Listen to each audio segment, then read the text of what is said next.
modest preemptive actions can obviate the need of more drastic actions at a later date. I think that you've been taught things like confidence intervals in an elementary statistical course that would let you do this. But if you really studied carefully, you'd know that they don't let you do this. A really principled frequentist can't produce a probability distribution. The conclusion we want to point out when we think about valuation is the fact that means are scarce.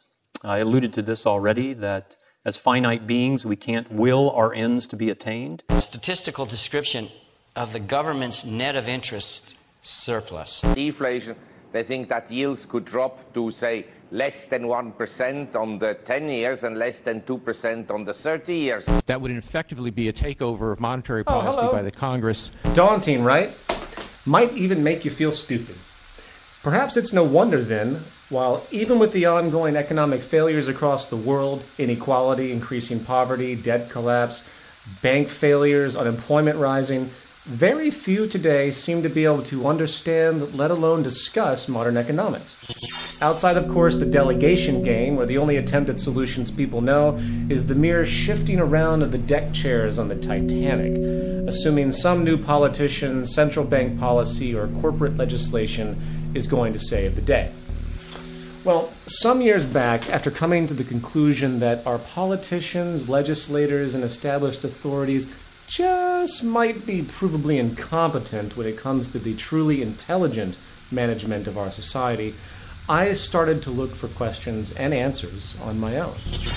Asking those questions about things that many today either seem to take for granted, ignore, or even worse, assume that they have no capacity or business investigating at all, since our credentialed authorities in control must be smarter, more informed.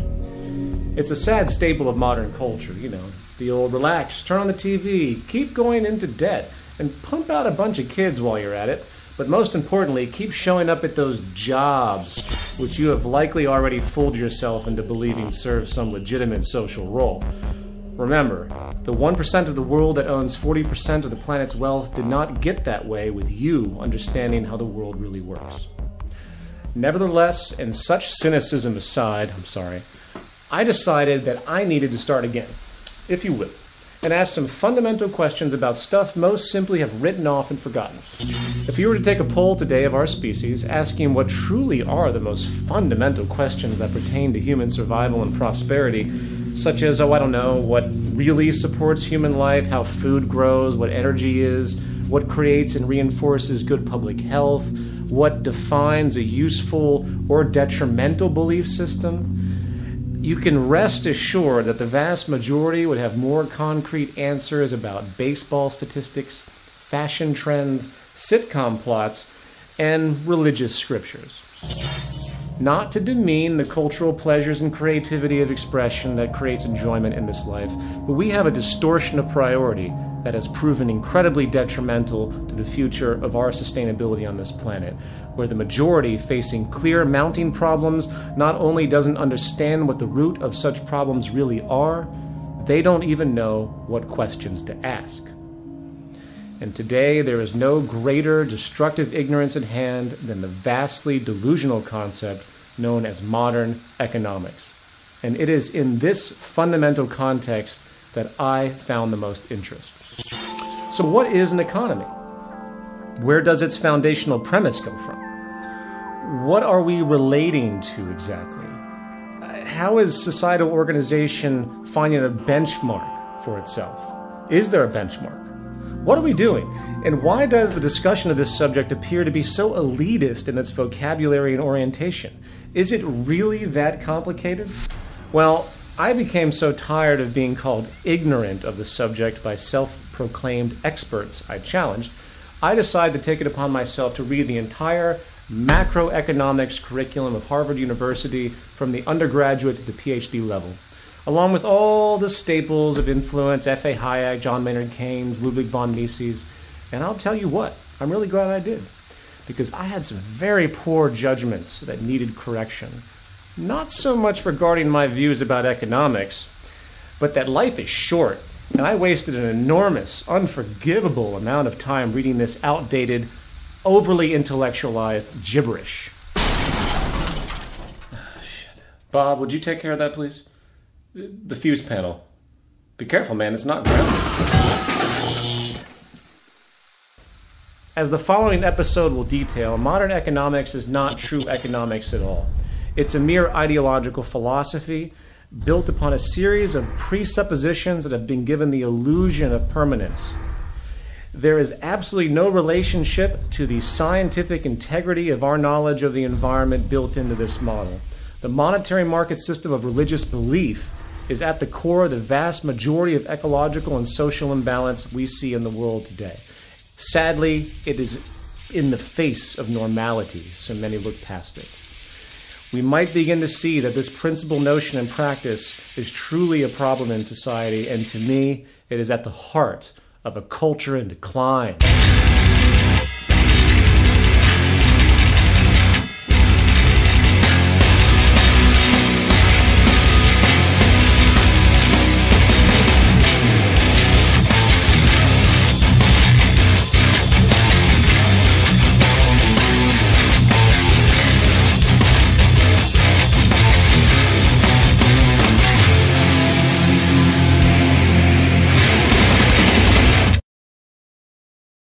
Earth.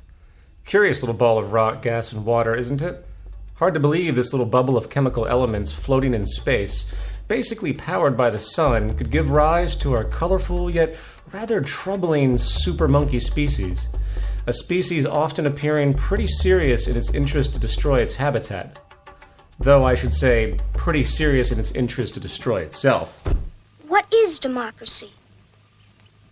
It's got something to do with young men killing each other, I believe. Excuse me a second. Bob, what the hell was that? The cutaway. It wasn't funny, it was just depressing. Couldn't you have found some guy shooting a bottle rocket out of his ass or something? I mean, you know what our demographic is and the point of this show, right? Okay, well, please. Anyway, perhaps our immaturity is just a phase, a tragically comedic rite of passage. No different than children that need to be burned by a hot stove in order to realize they shouldn't touch it, or what the physics behind it may be.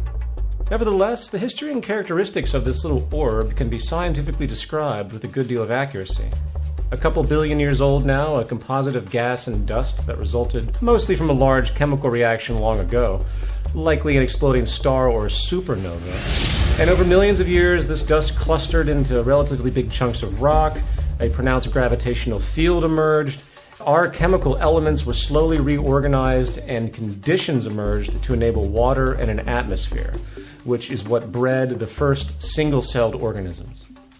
And so went the slow process of mutation into the very amusing circumstance we have today, us. Of course, you're free to believe whatever creation story you like, a rib from Adam, alien cross-pollination, primordial ooze. At the end of the day, the utility of such knowledge is quite small, and in fact, our little monkey brains might never have a complete picture of something so complex. Yet what we do know is that the universe is governed by laws, not moral or religious laws, but laws that were around long before we ever evolved a brain to understand them. Laws that very clearly point out that we either adapt to them and respect them, or we suffer the consequences. Such is the true face of God, the laws of nature. In many ways, the history of our universe is the history of our understanding of it. And we have come a long way as a species with respect to how we organize our lives around these rules. And likely the best example of this adaptation, or in many ways lack thereof, is how we think about economy, the foundation of our social survival. Many thousands of years ago, our super monkey brethren began to discover how to engage nature. We went from being completely at the mercy of the habitat, gathering our food with some hunting, living and migrating around the natural seasonal regeneration, to an agricultural revolution, learning how to cultivate food, create ever-sophisticated tools to ease labor, and, in effect, learn how to mimic nature itself. In fact, this new awareness and ever-increasing understanding to harness the processes of nature to our advantage is what has led to the vast technological innovation we see today. If nature is doing something, odds are we can understand how through these dynamic scientific principles. From artificial intelligence today, which works to emulate actual neurological processes, to molecular engineering, which uses the atomic logic to manually recreate material objects, to those now ever-important blood-shifting erectile dysfunction drugs, which, if you've been watching TV recently, must be the most epidemic health crisis in the Western world today. Since this revolution, human society became less nomadic, slowly merging into cities, and systems of labor specialization began to rise, along with means for exchange. Barter is a common example. You need some eggs? Maybe give some firewood you chopped up in exchange for the dairy farmer's work. Yet, such practices became cumbersome and impractical after a while, so the idea of using some rare, fancy rocks, like gold and silver, as a medium of exchange eased these transactions through a system of pricing goods in terms of their relative value.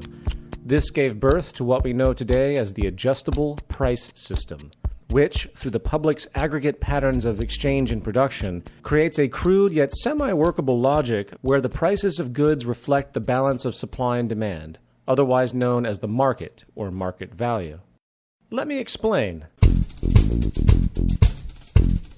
When you stumble into the mall and buy the 85th generation iPoop 4G MP3 colostomy bag camera phone waffle maker, you are creating economic signal information that is used to calculate demand, local and regional preferences, and other resulting data in concert with the millions of other impulsive consumers who, having also likely bought the 84th generation just 2 months prior for twice the price, creates an aggregate flow of input data and feedback that allows for an ostensibly rational regulation of resource allocation, production, distribution, labor requirements, and of course, price consensus in the market based on perceived supply and demand.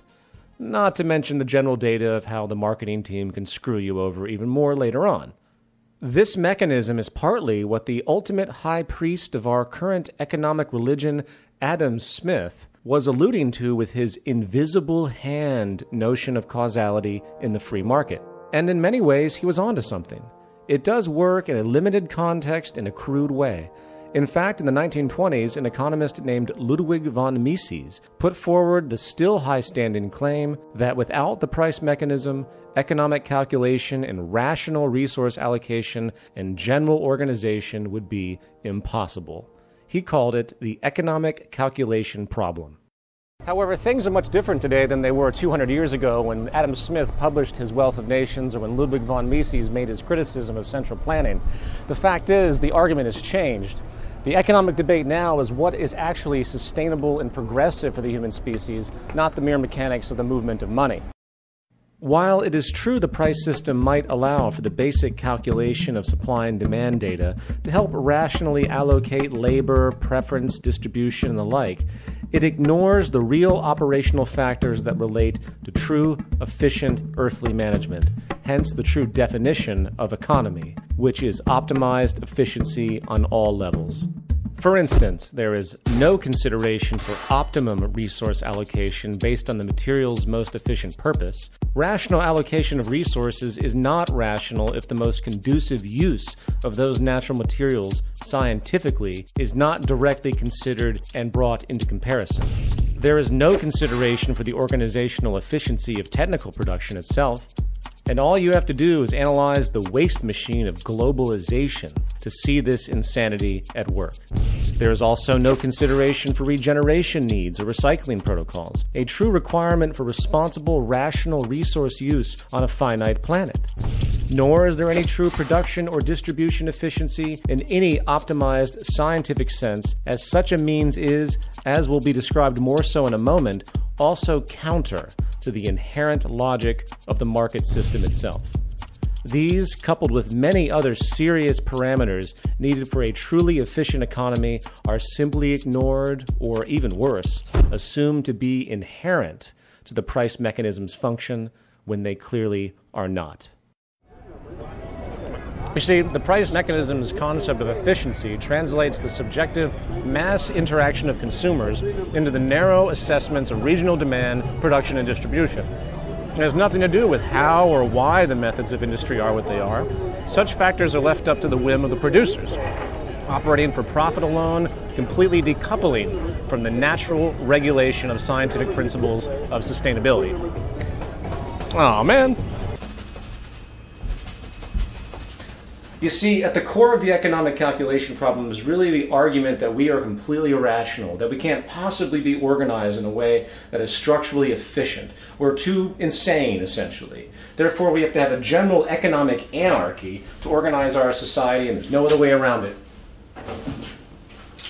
Bullshit! Again, today is very different than it was prior, and a quick review of modern computer programming and systems engineering will tell you that not only can the algorithmic intelligence of our sensory and measurement technology today, coupled with synergistic computer calculation, orient all the previously existing factors taken into account by the price mechanism as we know it, the truly relevant yet missing factors for optimum efficiency and sustainability could be brought into the equation. This would be the making of a true economic calculation for industry, not the crude, truncated data put forward by price alone. So coming back to our household, the Earth, what is this thing really? It's a system. It's a system of symbiotic laws. And at the core of all principles of sustainability is recognition of the largest order system we can find for reference. The price mechanism on... Bob, what was that? Jesus Christ, Louis. Bob, why didn't you tell me Louis was here already? Ladies and gentlemen, we have a special guest here on Culture and Decline, our local guru, Louis the Logic Gremlin. Louis has a severe impatience for anything illogical, and he works to... Okay, Bob, you gotta get the goddamn demo publican back in his cage or Louis gonna freak out. Oh, shit. Cut the camera.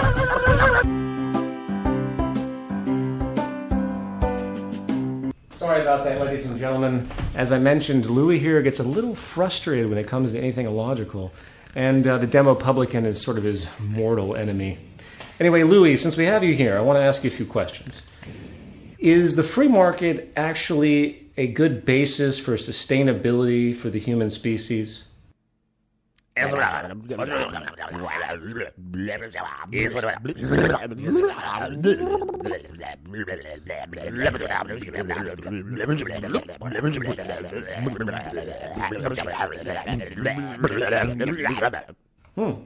yeah. Well, what about infinite wants and human needs? How do we calculate such complexity?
Well, thank you very much, Louis. Appreciate that.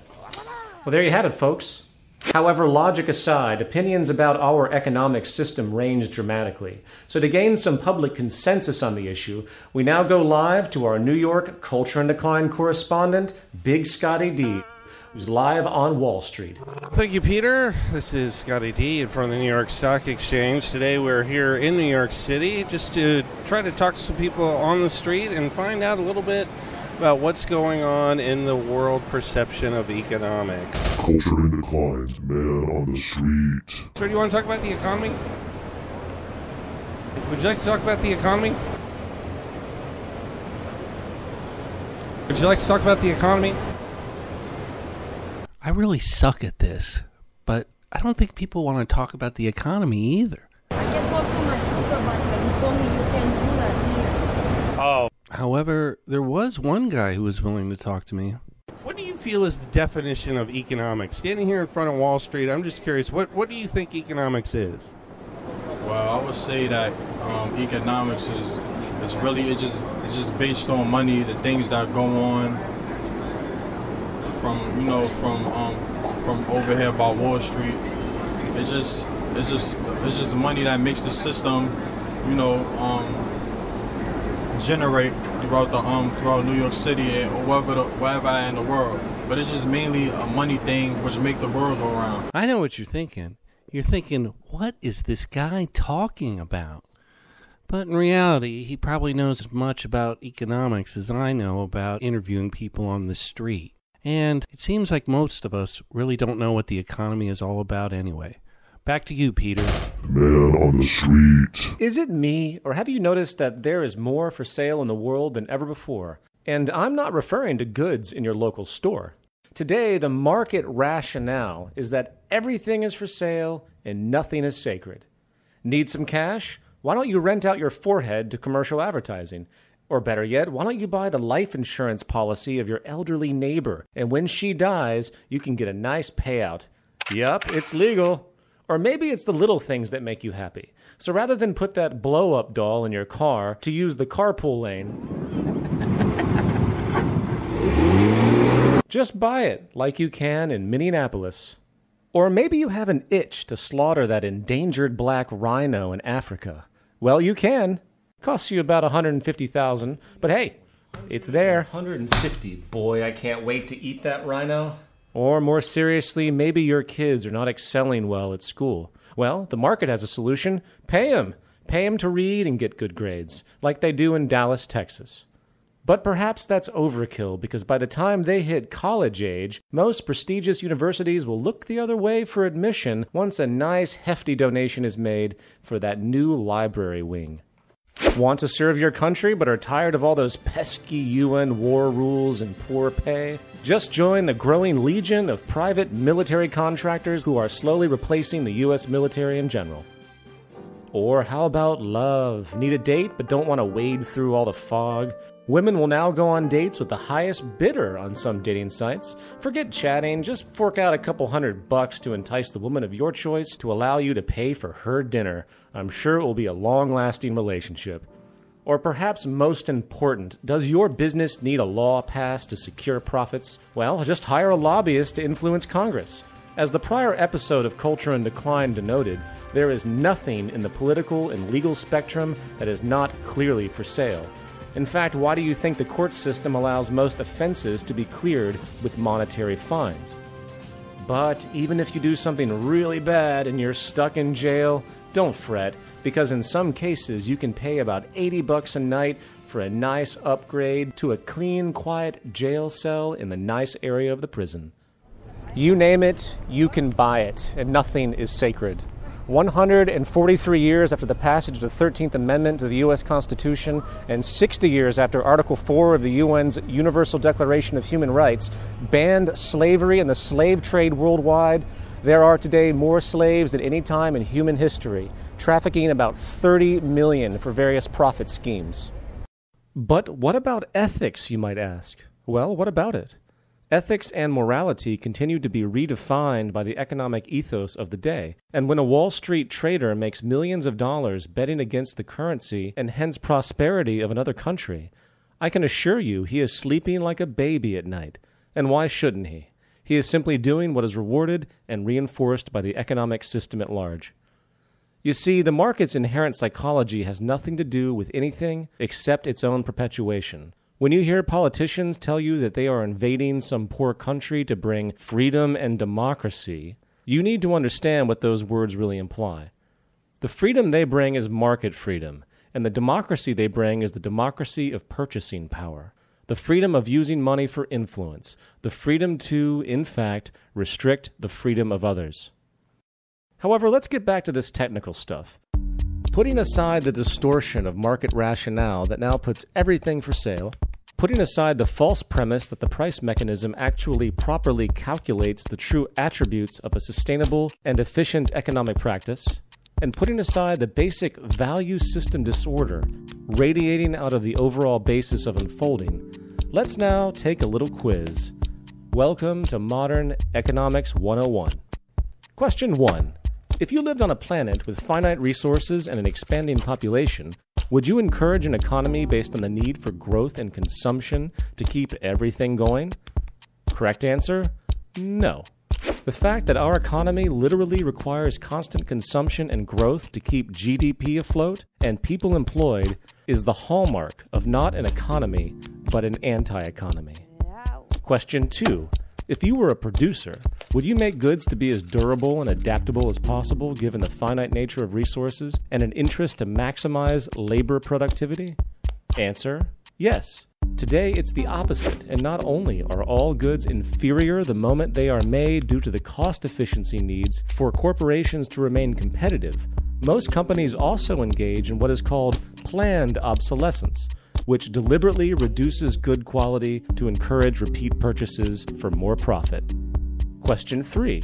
If you were a socioeconomic planner, would you encourage everyone to buy one of everything, hoarding that personal property protectively, even though many goods are used infrequently?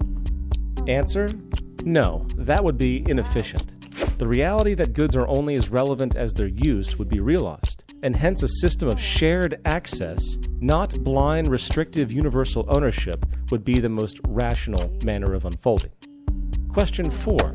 What about incentive? Would you push a cutthroat competitive environment where everyone is out for themselves or their little group? Correct answer: no. Knowing what we know today about the competitive mentality and how it creates abuse, along with the reality that collaboration and the sharing of information is truly the driver of progress on the social level, competition would be seen as the most limiting of arrangements as a philosophical practice. And question 5. What would be the basis for reward today? Would you require every human to submit to each other for labor as to achieve the means for survival? No, that would be crude and counterproductive given the state of technology. Modern technical capacity has the ability to increase productivity beyond anything known in human history, not to mention secure more safety and efficiency in general. To push human labor for income in the face of this tool for vast improvement is just absurd. Final thoughts. If we were to take a step back and reflect upon how our human family is behaving across the world today, from Western materialism to Islamic extremism, from nuclear war to necrophilia, we are faced with a dark yet extremely entertaining reality. The very real fact that we are monkeys in the wild, barely out of the jungle on this planet, in the words of the late great George Carlin, inching out of the dark ages, in fact, from a period of deep fear and confusion with respect to who we are, what we're doing, how we relate to each other, not to mention how we relate to the habitat that spawned us. On one side of the spectrum, we have a vast spectacle of human conceit, stubborn ignorance, so much so that if you're like me, sometimes you wonder why we should try it all.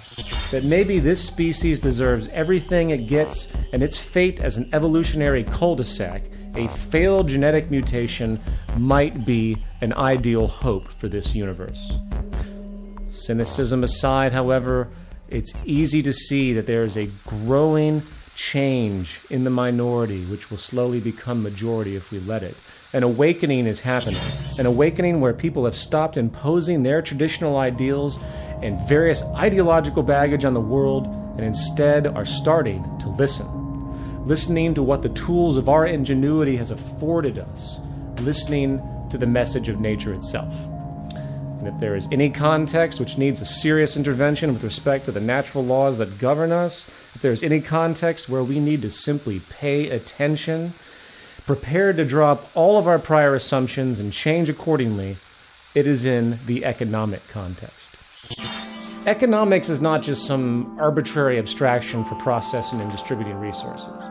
It is an underlying value molder that programs us into modes of behavior that extend into all areas of our psychology. It is the active global religion, whether people like it or not. And for those of us that wish to see reason triumph over dogma, we have a long, long road ahead. Advocates of the free market model of economics will tell you that there is no other system possible to calculate society, that the competitive basis is the only way to incentivize our primitive culture, They will tell you that reduced economic interference of government is the key to preserving the true integrity of the market economy and also preserve our so-called liberty, which they say would be quickly corrupted, as tyranny and oppression must occur if any type of collaborative, designed economic practice was applied. They talk of the true free market, a utopian ideal that claims the invisible hand, if allowed to run without interference, would alleviate the poverty, deprivation, abuse, corruption, conflict, and inefficiency so common in the world today. Well, as with all religions, delusion is common. Because today the market is actually more free than ever, with the state being nothing more than a parent corporation working to assist its commercial subsidiaries which support it. Everything is for sale and no one is accountable. All natural laws and physical realities that would comprise the basis for true technical, earthly efficiency and awareness and reasoning that, if allowed, could literally transform the world into a place of vast abundance and prosperity never before seen, have been buried and dismissed, only to be overshadowed by a certain kind of efficiency, market efficiency, an efficiency that tracks money and money alone, an efficiency that is literally decoupled from everything that supports and secures life itself, an efficiency that is circular in its reasoning as it has no recognition of the physical laws of nature. The laws of nature, which are in fact the only real true government and regulatory system that has or will ever exist. But then again, who is to say it matters? Maybe we should all just take it in stride. Maybe this reality show of humankind, this satirical, tragic parody of itself, to be sure, doing all it knows, maybe this is the way it is, and our brains, our genes are messed up, and we're just waiting for the final laugh track when spaceship Earth slams into that psychological brick wall. I guess time will tell. And until then, sit back, grab some popcorn, and keep watching the greatest reality show of all time. And until next time, I'm Peter Joseph, an agent and victim of a culture in decline.